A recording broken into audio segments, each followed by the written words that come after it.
Well, I don't think that anything can really prepare you for what it's like to lose a parent.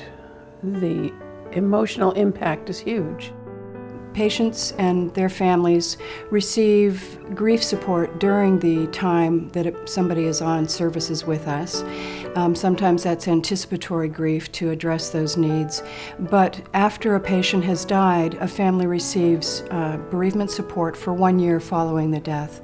That might take place individually with one-on-one, or it could be in an 8-week support group that people can attend.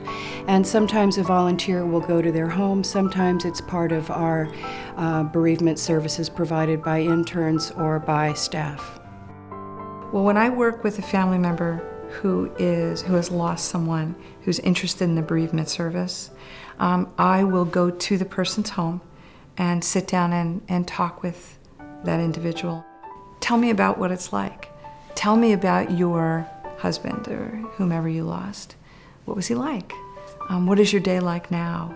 It's been a long time, and I still just wish my mom would come through the door and say, hey, how about a cup of coffee? My role really is to reassure, to listen and to reassure. This is part of the process. This is what happens. It's obviously important to have family, but it's just as important to have somebody who knows what bereavement looks like.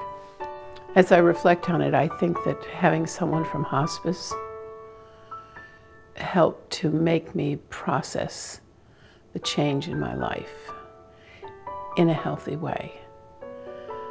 I first thought that hospice was only for the person, like my mom, going through the process. But now I realize that hospice very much was for me. That it takes a lot to get used to having someone so important in your life be absent.